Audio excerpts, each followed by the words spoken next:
Good morning students, welcome back to our channel. Dear students, we are going to learn active voice and passive voice. Dear students, I am very happy to teach you how to change the sentence into passive and how to change the passive sentence into active. मित्रांनो, आतापर्यंतचा आपला प्रवास हा अगदी smoothly चालत आलेला आहे.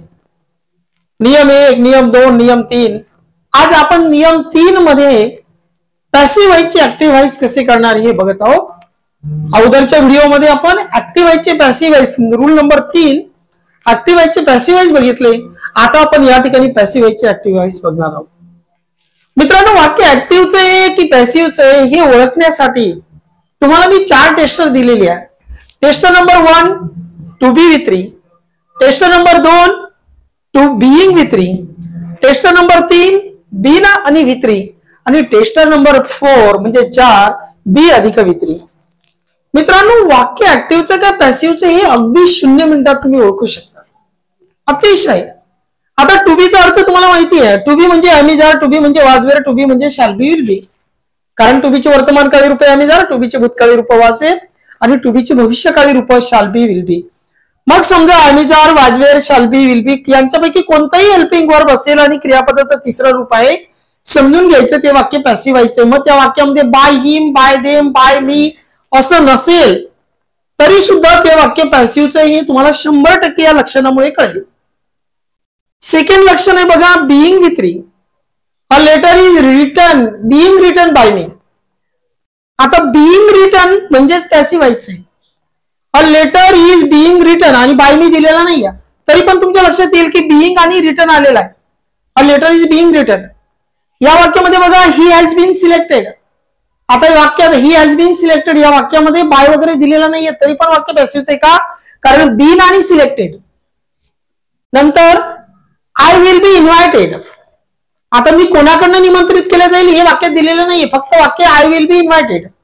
तर बी इन्व्हायटेड, बी आणि इन्व्हायटेड म्हणजे आपल्याला कळतं की वाक्य पॅसिव्ह व्हायचं आहे. मित्रांनो, अतिशय सोपी पद्धत आहे. These are the 4 symptoms, these are the 4 tester to identify whether the sentence is of passive voice. म्हणजे हे वाक्य पॅसिव्ह व्हायचं आहे की नाही आहे हे ओळखण्यासाठी हे 4 लक्षण आपण बघितले. 4 लक्षणांपैकी कोणतंही एक पूर्ण लक्षण पाहिजे मात्र.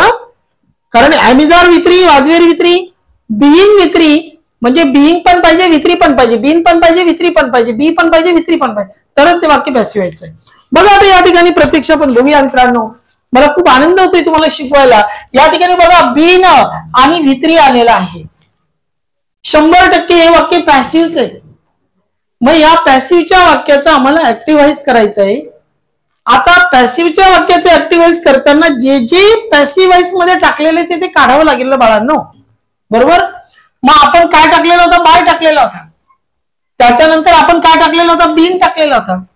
म्हणजे तुम्हाला ही प्रत्येक लक्षणं टू बी किंवा बीइंग किंवा बीन किंवा बी हे जे पण आलेली असतील ते तुम्हाला कट करावं लागेल आणि बाय पण कट करावं लागेल. मग हे वाक्य बघा, a grammar book has been bought by her. व्याकरणाचं पुस्तक तिच्याकडनं विकत घेतलं गेलेलं आहे, म्हणजेच तिने व्याकरणाचं पुस्तक विकत घेतलेलं आहे. मग आता हर ही कशाची द्वितीय? शीची. म्हणून आपला करता काय बनला? शी. वाक्यामध्ये इथं काय? हॅज. मग आपण पुन्हा खात्री करायची म्हणजे हॅवच घ्यावं लागेल का हॅज घ्यावं लागेल ते पण इथं दिलेलं आहे. ही, शी, इट आणि सिंग्युलर नेम असेल तर हॅज घ्या कारण त्यांची मम्मी हॅज आहे. आणि I, we, you, they plural name असेल तर हॅव घ्या. मग आता आपण शी घेतला तर शीला या हरचा शी झाला तर शीला आपल्याला हॅजच घ्यावं लागणार आहे, बरोबर. मग शी हॅज नंतर हे तिसरं रूप जसंच तसं बॉट काय उरलं? अ ग्रामर बुक. बघा इकडे लक्ष द्या, उत्तर तिथं तयार झालेलं आहे. हरचा शी केला, she has bought a grammar book.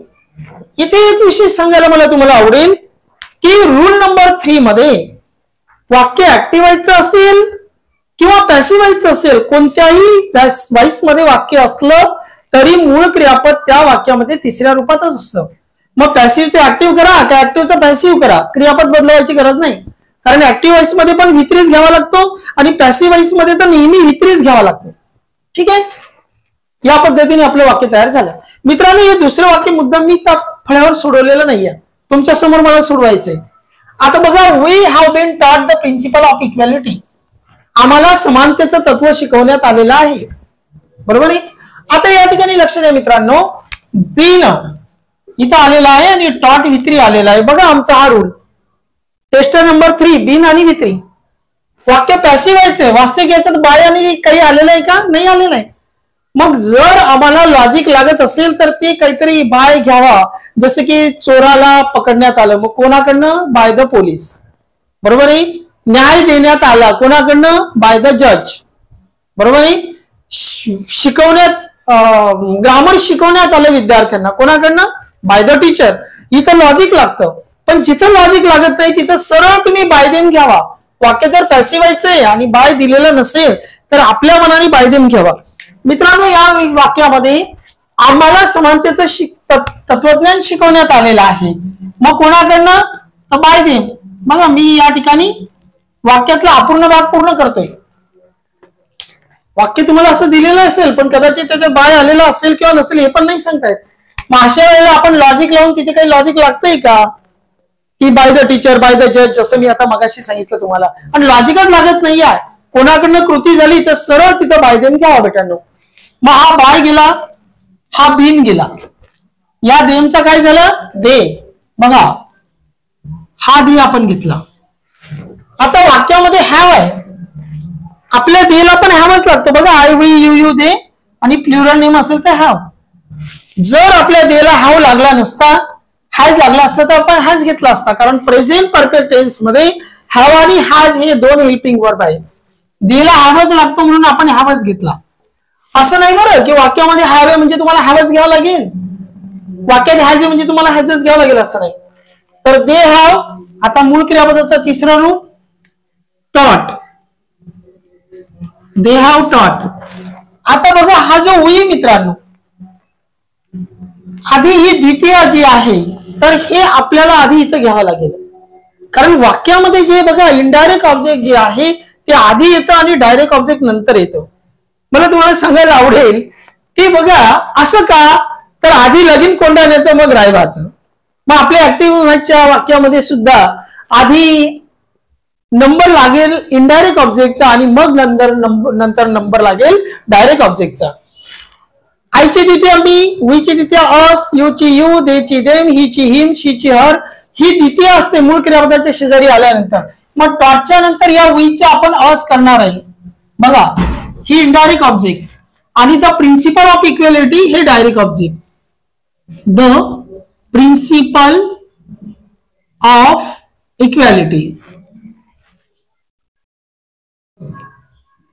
बघा मित्रांनो, अशा पद्धतीने आपलं वाक्य तयार झालं. They have taught the principle of equality. Sorry, they have taught. आता या टॉटच्या नंतर तुम्हाला मूळ क्रियापदाची जी आपल्या कर्त्याची जी द्वितीय आहे म्हणजे या वी ची द्वितीय तुम्हाला अस करावी लागेल. दे हॅव टॉट अस, कारण या असला पुढे आणताना आपण नेहमी वी करतो. समजलं का? मग अशा पद्धतीने they have taught us the principle of equality. वाक्य नंबर 3 बघा मित्रांनो, बाय गेला, बीन गेला. एकाच प्रकारचे वाक्य या ठिकाणी म्हणजे तुम्हाला रूल नंबर 3 मध्ये बीन आणि बाय, बीन आणि बाय, बीन आणि बाय काढावं लागेल. आता बीन गेला, बाय गेला, या देमचा बघा दे झाला. आता देला हात चालतो का? नाही चालत. बघा इकडे चेक करा. I we you you they plural name, यांची मम्मी हॅव आहे. मग या वाक्यामध्ये हॅज आहे पण आपल्या देला हॅज चालत नाही म्हणून आपण देला इथं हॅव घेतला. नंतर क्रियापदाचं तिसरं रूप गिव्हन. बरोबर आहे. नंतर हे अस जसंच्या तसं. बरोबर. आणि हा द मेसेज. बघा इथलं इथे उत्तर तयार करून दाखवतो मी तुम्हाला. तिकडे जे उत्तर तयार झालेलं आहे ते इथे तयार करून दाखवतो. दे हॅव, देला हॅव चालत नाही. बघा इथं they have, they have given us the message. उत्तर तयार झालं. ठीक बेटानो. आता वाक्य नंबर 4 मध्ये पुन्हा बघा, या ठिकाणी बाय गेला आणि हा बीन गेला. ही मी कशाची द्वितीय? आईची. मग याचा आय तयार झाला. आयला हॅज चालत नाही, हाव घ्यावा लागतो. बघा इथं I we you you they have, आपण बघा आय हॅजचा केला have. I have kept back nothing else. बघा उत्तर तयार झालं. I have kept back nothing else. हे तिकडे ऍक्टिव्हाइज केलेले मित्रांनो या पॅसिव्हचं. बघा मीचा आय झाला, कॅन्सल केला, याचा आय झाला. हॅज चालत नाही आयला म्हणून हॅव घेतला. बघा याचा हॅज हॅव घेतला. नंतर हे तिसरं रूप केप्ट बॅक जसंच्या तसं. काय उरलंय वाक्यामध्ये नथिंग इल्स. हे नथिंग इल्स जसंच्या तसं. अशा पद्धतीने तुम्ही वाक्य तयार करणार मित्रांनो. वाक्य नंबर 5 बघा. The poor should have been help by you. गरिबांना तुमच्याकडनं मदत झाली गेली पाहिजे. बरोबर आहे. आता पुन्हा हे वाक्य आपल्याला माहिती की हे वाक्य पॅसिव्हाइजचं आहे का, तर त्याच्यामध्ये आपल्याला माहिती बीन आणि विथ टेस्टर आलेलं आहे. ही सगळी वाक्य पॅसिव्हाइजचे आणि त्या पॅसिव्हाइजचे आम्ही ऍक्टिव्हाइज करतोय. आता बघा बीन गेला, बाय गेला. यू ची प्रथमा पण तीच आहे, द्वितीय पण तीच आहे, त्यामुळे हा यू जसाच्या तसा. You should have, could have, would have, should have, may have, might have, must have ही क्रियापद जशीच्या तशी घ्यावी लागतात. यांच्यात काही बदल करावा नाही लागत. मग बघा यूला शुड हॅव घेतला. नंतर क्रियापदाचं तिसरं रूप हेल्प. नंतर काय उरलं द पुअर. बघा हे द पुअर. इथे पण बघा कसं करून दाखवतो. You should have help the poor. उत्तर तयार झालं बघा तिकडं. आता इथं आता आपण वाक्य नंबर 6 बघत आहोत. बघा I had not been invited for the function. म्हणजे मला कार्यक्रमाला बोलवण्यात आलेलं नव्हतं. मग कोणाकडनं बोलवण्यात आलेलं नव्हतं इथं काही दिलेलंच नाहीये. मग आपलं काही लॉजिक लागतंय का मला कोणाकडनं निमंत्रित केलं गेलं नव्हतं. बरोबर आहे. तर आपल्याला काही लॉजिक लागत नाही. म्हणून या ठिकाणी आपण बाय देम घेणार. काय घेणार मित्रांनो बाय देम. ओके. आता आपल्या रूलनुसार आपण काय काय कट करणार. हा बाय कॅन्सल, नंतर बिन कॅन्सल. या देमचा आपल्याला दे करावा लागेल. बरोबर आहे. मला त्यांच्याकडनं निमंत्रित केलं गेलं नाही म्हणजे त्यांनी मला निमंत्रित केलं नव्हतं. मग आता देमचा काय झाला मित्रांनो हा बघा हा दे झाला. वाक्यामध्ये हेल्पिंग वर्ब काय हॅड. पास्ट परफेक्ट मध्ये फक्त हॅडच असतो. नकारार्थी वाक्याचे ऍक्टिव्ह पॅसिव्ह नकारार्थीच होईल म्हणजे दे हॅड नॉट. आता मित्रांनो बघा दे हॅड नॉट नंतर क्रियापदाचा तिसरं रूप invited. They had not invited. आता बघा हा तर पुढा भाग झाला. मग आता तुम्हाला ही जे ऑब्जेक्ट आहे हे इनडायरेक्ट ऑब्जेक्ट आहे. द्वितीय पासून तयार करण्यात आलेला ऑब्जेक्ट आहे. म्हणजे तिकडे मी होता तर तिकडून मी वरून तो आय केलेला आहे. मग आपला आता आपल्याला या आयचा मी करावा लागेल. दे हॅड नॉट इन्व्हायटेड मी. आता काय उरलं for the function. For the function. पुन्हा एकदा हे वाक्य समजून घेऊया मित्रांनो. बघा दे हॅड नॉट इन्व्हायटेड. आपण पूर्ण भूतकाळाचं वाक्य तयार होते ऍक्टिव्हाइज मधलं. They had not invited, invited me, invited them, invited her. तर या ठिकाणी आईचा काय होणार आहे मी होणार आहे. कारण त्या द्वितीयचीच आपण इकडे येताना प्रथमा केलेली असते. बरोबर आहे. म्हणून उत्तर तयार झालंय दे हॅड नॉट इन्व्हायटेड मी. या आईचा मी केला आणि उरलं काय फॉर द फंक्शन. ठीक आहे बेटा. चलो वाक्य नंबर 7 बघा. पुन्हा आपण या ठिकाणी बिन कॅन्सल करणार. इथं पण रूल लक्षात ठेवा की 2000 झाडे लावण्यात आलेली असेल. कुणाकडनं लावण्यात आलेली असेल माहित नाही म्हणून बाय देम हाच करता पुन्हा आपण या ठिकाणी लक्षात घेऊया. इथं पण तोच रूल बाय खोडला बिन खोडला म्हणजे बाय देमच असे गृहीत धरा आपण या ठिकाणी. काय बाय देम वरचं बाय देम आहे. मी असं या ठिकाणी शॉर्टकट दाखवलंय की बाय देम. मग आता इथं पण आपण बाय गेला बिन गेला. या देमचा काय झाला दे. दे नंतर माईट हॅव. बघा ही क्रियापद जशी तशी राहतात. May have, might have, must have, would have, should have, could have. ही जशीच्या तशी यांच्यात नाही बदल होत. मग they might have planted nearly 2000 trees. आता बघा तिकडे उत्तर तयार झालेलं आहे. मी तिकडे न बघता तुम्हाला उत्तर तयार करून देतोय. इथं बाय देम आहे. बाय गेला बिन गेला देमचा दे झाला. They might have planted nearly 2000 trees. They might have planted nearly 2000 trees. आता वाक्य नंबर 8 बघूया मित्रांनो. किती सोपं आहे बघा. बाय गेला, बिन गेला, देमचा दे. बघा मी जे बोलतोय ते तिकडे उत्तर तुम्हाला तयार झालेलं असेल.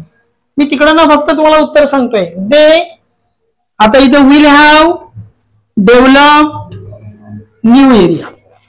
बघा उत्तर कसं तयार झालं. They will have developed new area. म्हणजे नको ते काढून टाका आणि हवी ती ऍडजस्टमेंट करा. आता हे वाक्य आपलं फ्युचर परफेक्टचं तयार झालं ना. दे विल हॅव, नंतर V3 डेव्हलप, नंतर न्यू एरिया. बघा त्यानंतर वाक्य नंबर 9 मित्रांनो. पुन्हा इथे या ठिकाणी लक्ष द्या. बाय गेला, बिन गेला. तिसऱ्या रूल मध्ये लक्ष ठेवायचंय. पॅसिव्ह व्हायचंय ना. बिन वित्री मग त्याच्यातला बिन काढायचा आपल्याला. आता द स्टुडंट पुढे येईल. बरोबर ना. द स्टुडंट बघा नंबर 1, नंतर मस्ट हॅव नंबर 2, नंतर रिटर्न 3 आणि काय उरलं होमवर्क 4. बघा the student must have return homework. म्हणजे homework must have been return by the student म्हणजे विद्यार्थ्यांकडनं गृहपाठ लिहिला गेलेला असेलच. म्हणजेच विद्यार्थ्यांनी गृहपाठ लिहिलेला असेलच. अशा पद्धतीने बघा तिथे उत्तर तयार झालं. The student must have return homework. वाक्य नंबर 10 मित्रांनो. पुन्हा या ठिकाणी आपल्याला लक्षात घ्यायचंय. बघा हा बाय गेला, बिन गेला. या अस ही कशाची द्वितीय वीची. म्हणून या असचा वी बनेल. कारण कसं आहे new house could not have been bought by us. आमच्याकडनं नवीन घर विकत घेतल्या गेलं नसतं. म्हणजे आमच्याकडनं नवीन घर विकत घेतलं जाऊ शकलं नसतं. मग आमच्याकडनं घेतलं जाऊ शकलं नसतं म्हणजे काय. आम्ही घेऊ शकलो नसतो. म्हणून ही जी द्वितीय आहे अस या द्वितीयची आपण प्रथमा केली. We could not have bought a new house.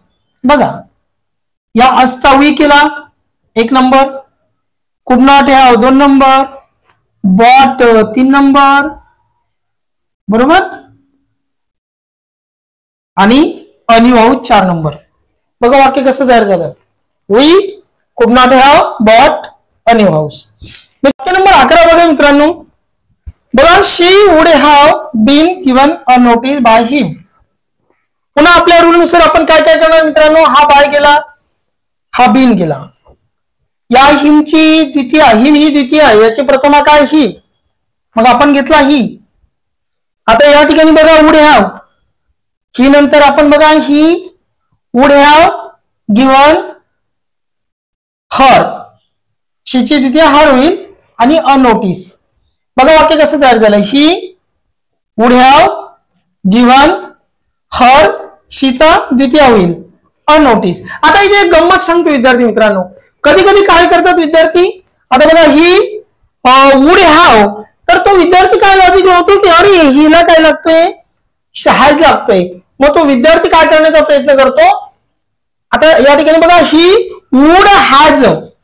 कारण तो विद्यार्थी लॉजिक काय लावतो की हिला काय लागलेलं हॅज. पण मित्रांनो would have, could have, should have, may have, might have, must have, ऑट टू हॅव हे सेल्फिंग वर्ब जसेच्या तसेच राहतात. हॅवचा हॅज घ्यावा का हॅजचा हॅव करावा हा रूल, हा नियम फक्त पूर्ण वर्तमान काळासाठी फॉलो करायचा आहे. कोणत्या काळासाठी. पूर्ण वर्तमान काळ. कारण प्रेझेंट परफेक्ट टेन्स मध्ये आपला फॉर्म्युला आहे subject have has V3 object. Have किंवा हॅज. मग ज्याची मम्मी हॅज असेल त्यांना हॅज घ्या, ज्याची मम्मी हॅव असेल त्यांना हॅव घ्या. पण पूर्ण वर्तमान काळ म्हणजे प्रेझेंट परफेक्ट टेन्स जर सोडला तर मग सगळीकडे would have, could have, should have, may have, might have, must have, could have, would have जसंच्या तसं घ्यावं. लक्षात आलं मित्रांनो. हा एक नियम मी या ठिकाणी तुम्हाला लक्षात आणून दिला. उत्तर तयार झालं बघा. He would have given. आता अ नोटीस घेणार की शीचं काय ते जे बनवलेलं ते घेणार. मी तुम्हाला मगाशी सांगितलं मित्रांनो आधी लगीन कोंडाळ्याचं मग रायवाचं. म्हणजे याचा अर्थ काय की आधी वाक्यामध्ये इनडायरेक्ट ऑब्जेक्ट. बघा या ठिकाणी ही वुड हॅव गिवन हर आता तुम्हाला माहिती आहे मूळ क्रियापदानंतर आलेली द्वितीय इनडायरेक्ट ऑब्जेक्ट असते. गिव्हन मी, गिव्हन हर, गिव्हन देम, गिव्हन अस, बरोबर आहे. हे सगळे द्वितीय आहे. आयची द्वितीय मी, वीची द्वितीय अस, यूची यू, देची देम आणि शीची द्वितीय हर. मग ही हर काय इनडायरेक्ट ऑब्जेक्ट आणि नोटीस काय डायरेक्ट ऑब्जेक्ट. म्हणून मी तुम्हाला काय म्हटलं, आधी लगीन कोंड्या आणायचं आणि मग राहायचं. म्हणजे याचा अर्थ आधी ऍक्टिव्ह व्हायच्या वाक्यामध्ये आधी इनडायरेक्ट ऑब्जेक्ट येतो आणि मग नंतर डायरेक्ट ऑब्जेक्ट येतो. म्हणून या ठिकाणी वाक्य तयार करताना बघा, ही वुड हॅव गिव्हन, आता नोटीस न घेता शी घ्यावं, हर घ्यावं, शीचा हर करावा लागेल. ही would have given her a notice. ठीक आहे. आणि जबरदस्ती करण्याचा प्रयत्न जर केलाच तुम्ही तर वाक्य तसंही तयार होतं, he would have given a notice to her. म्हणजे आपल्याला एक्स्ट्राचा टू टाकावं लागतं. परंतु माझ्या तरी मते शक्यतो आपण आधी लगीन कोंडाण्याचं आणि मग रायबाचं हाच रूल लक्षात ठेवा, म्हणजे तुम्ही अडचणीत येणार नाही. ठीक आहे मित्रांनो. आता अशा पद्धतीने आपले 11 वाक्य इथे संपलेले. 12वं शेवटचं वाक्य इथे राहिलेलं बघा, they may have been selected by the principal. आता बघा या ठिकाणी बाय गेला आणि हा बीन गेला. बाय द प्रिन्सिपल कोणाकडनं सिलेक्ट केल्या गेले असतील ते कदाचित प्रिन्सिपल कडनं. तर आता आपण ऍक्टिव्हाइज करताना द प्रिन्सिपल आधी घेणार. The principal. आता वाक्यात सह्याद्वारे क्रियापद काय मे हॅव, आपण पण जसं तसं may have. The principle may have. आता तिसरं रूप काय, selected. The principle may have selected आणि हा जो देम आहे हा देचा देम या ठिकाणी करावा लागणार आहे. कारण मूळ क्रियापदाच्या शेजारी आपल्याला द्वितीयच घ्यावी लागते. गिव्हन हिम, आस्क्ड हिम, टोल्ड हिम, ऍडवाइज्ड हिम वगैरे वगैरे अशा पद्धतीने. तर सिलेक्टेड देम. ठीक आहे. सिलेक्टेड मी, सिलेक्टेड अस, सिलेक्टेड देम, सिलेक्टेड हर, सिलेक्टेड हिम. म्हणजे मूळ क्रियापदाच्या शेजारी द्वितीयाचे मित्रांनो. अशा पद्धतीने आपली ही सर्व 12ची 12 वाक्य आपण या ठिकाणी बघितली. मित्रांनो मला खरोखर आनंद होतोय की तुम्ही अतिशय सावकाश आणि शांततेमध्ये पूर्ण लेक्चर समजून घेत आहात. रूल 3 बीन B3 काढून तुम्हाला त्या ठिकाणी ही वाक्य कशी तयार झाली ही आपण या ठिकाणी बघितली. I am so happy dear students. आजच्या पिरियडला रूल 3 पॅसिव्ह वॉइस आपला या ठिकाणी संपलेला आहे. पुन्हा भेटूया पुढच्या व्हिडिओला पुढच्या दिवशी. बाय.